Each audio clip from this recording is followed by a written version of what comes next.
Praise the Lord. मसीह यीशु में आपकी सलामती हो। जैसे कि अजीज़ों आपको पता है कि हम अपने हर दिन को कलाम मुक़द्दस को पढ़ने और दुआ के वसीले से शुरू करते हैं। सो आए आज के इस खूबसूरत दिन को मुक़द्दस पौलुस रसूल ने जो खत रोमियो की कलीसिया के नाम लिखा, उसका दूसरा बाब उसकी 12वीं आयत से लेकर 16वीं आयत तक तलावते पाक कलाम को सुने। जिनके पास खुदावंद का जिंदा पाक कलाम है वो भी देखें, अगर नहीं तो फिर कलाम पाक की तलावत को ज़रूर सुने। सो अजीज़ों, कलाम खुदा में यूं लिखा है, इसलिए कि जिन्होंने बगैर शरीयत पाए गुनाह किया वो बगैर शरीयत के हलाक भी होंगे, और जिन्होंने शरीयत के मातहत होकर गुनाह किया उनकी सज़ा शरीयत के मुआफिक होगी, क्योंकि शरीयत के सुनने वाले खुदा के नज़दीक रास्तबाज नहीं होते, बल्कि शरीयत पर अमल करने वाले रास्तबाज ठहराए जाएंगे। इसलिए कि जब वो कौमें जो शरीयत नहीं रखती अपनी तबीयत से शरीयत के काम करती है, तो बावजूद शरीयत ना रखने के वो अपने लिए खुद एक शरीयत हैं। चुनाचे वो शरीयत की बातें अपने दिलों में लिखी हुई दिखाती हैं, और उनका दिल भी उन बातों की गवाही देता है, और उनके बाहमी ख्यालात या तो उन पर इल्ज़ाम लगाते हैं या उनको मौजूद रखते हैं। जिस रोज़ खुदा मेरी खुशखबरी के मुताबिक यीशु मसीह की मार्फत आदमियों की पोशीदा बातों का इंसाफ करेगा। मुक़द्दस पाक कलाम के पढ़े और सुने जाने से हम तमाम सुनने वालों को खुदावंद के पाक कलाम के वसीले से बरकत मिले। आमीन। आए अजीज़ों, जो हिस्सा तलावत किया गया है इस पर थोड़ी देर के लिए आज सुबह का मॉर्निंग डिवोशन सुनते हैं। सो अजीज़ों, 12वीं आयत से लेकर 15वीं आयत तक हलाक भी होंगे। अजीज़ों, वो सब जो गुनाह यानी खुदा की मुखालफत करना और अपनी राहों पर चलना करते रहते हैं। अगरचे अजीज़ों उनका खुदा की शरीयत के बारे में बहुत कम या फिर बिल्कुल कोई इल्म नहीं होता, अजीज़ों उनकी अदालत होगी और वो सज़ा पाएंगे। आयत 14 से 15वीं आयत तक अजीज़ों, खुदा खुद ब खुद उन लोगों को नहीं बचाएगा जो ये पैगाम नहीं सुनते, और ना ही मौत के बाद उनके पास दूसरा मौका होगा। अगरचे इल्म वो रखते हैं और जो मौका उनको दिया गया उसके मुताबिक उनकी अदालत होगी, क्योंकि वो अब भी अब्दी जिंदगी और मकसद के लिए उस पर भरोसा करते हुए वहद खुदा पर ईमान के साथ जवाब दे हैं।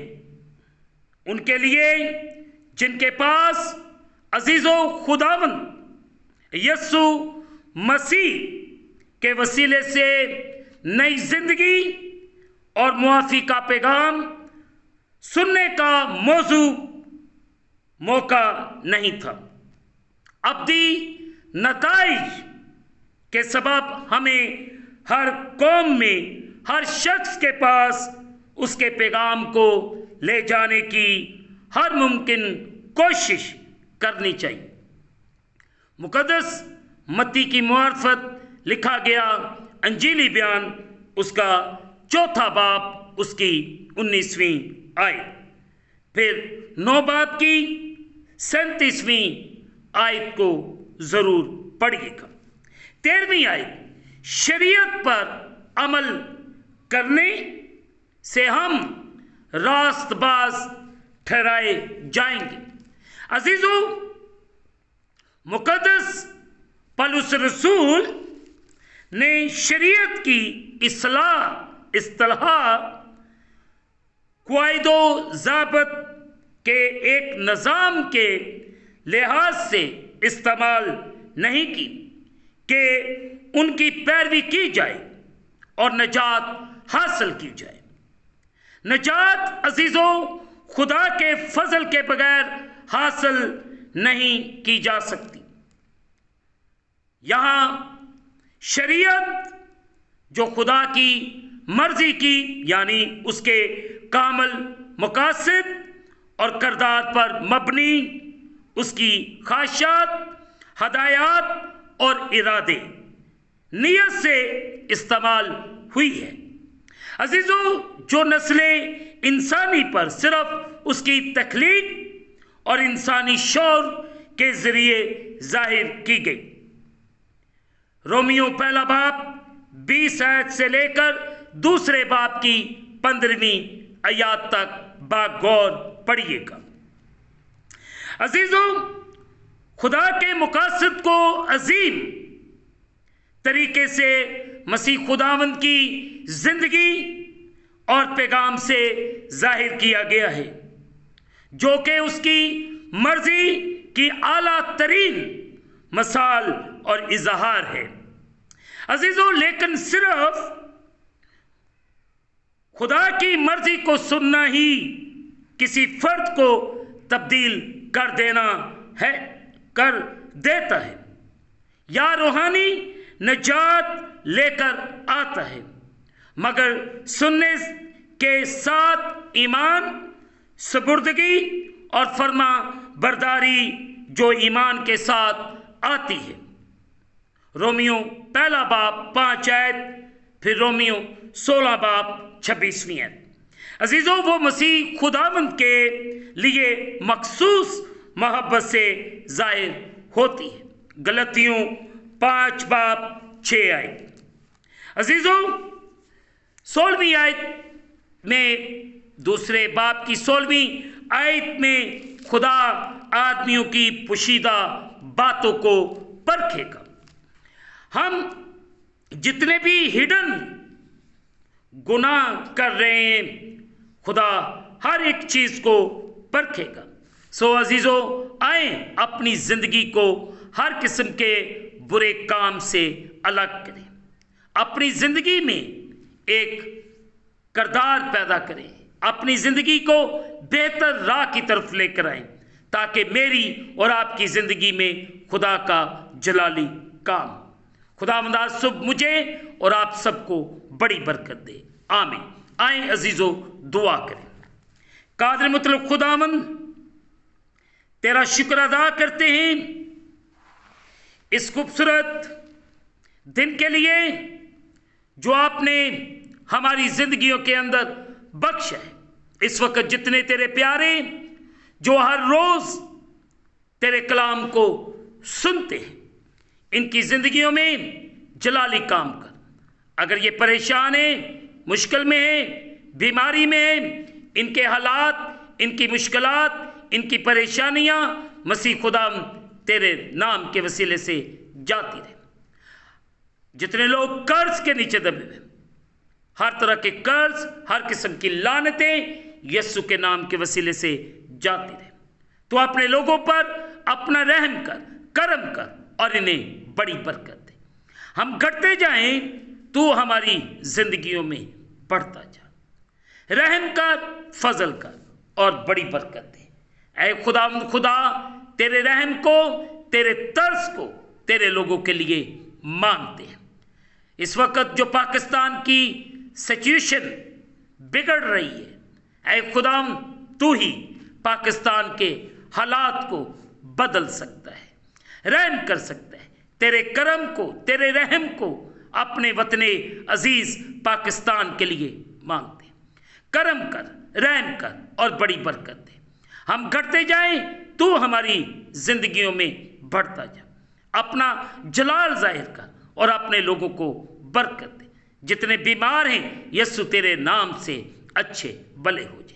गमजदों को तसल्ली, तशफी, इत्मीनान अता फरमा। हर एक पर रहम कर। और हम इस दिन को खुदा बाप, बेटे और रूहुल कुद्दस के नाम से शुरू करते हैं। आमीन। ऐ हमारे बाप, तू जो आसमान पर है, तेरा नाम पाक माना जाए। तेरी बादशाही आए, तेरी मर्जी जैसे आसमान पर पूरी होती है, जमीन पर भी हो। हमारे रोज की रोटी आज हमें दे, और जिस तरह हम अपने कर्जदार मुआफ करते, तू भी हमारे कर्ज हमें मुआफ फरमा। हमें आजमाइश में न ला, बल्कि बुराई से बचा। बादशाही, कुदरत, जलाल हमेशा तक तेरे ही हैं। आमीन। अब हमारे खुदाम यस्सु मसीह का फजल, पाक रूह की रफाकत और शिरक हाजरीन पर, तमाम मुक़द्दसीन पर अब से लेकर अब तक होती रहे। आमीन। खुदावन आपके साथ हो। आखिर में यही कहना चाहता हूँ कि आप इस चैनल को सब्सक्राइब करें, लाइक करें और अपने अजीज़ों के साथ, अपने दोस्तों के साथ इसको शेयर करें और कमेंट देना भी ना भूलें। और बेल आइकन को ज़रूर प्रेस करें, क्योंकि जैसे ही आप बेल आइकन को प्रेस करेंगे तो इस चैनल पर बनने वाली हर एक नई वीडियो की नोटिफिकेशन आपको बर वक्त मिलेगी। खुदावंद आपको और आपके घरानों को बड़ी बरकत दे। आमीन।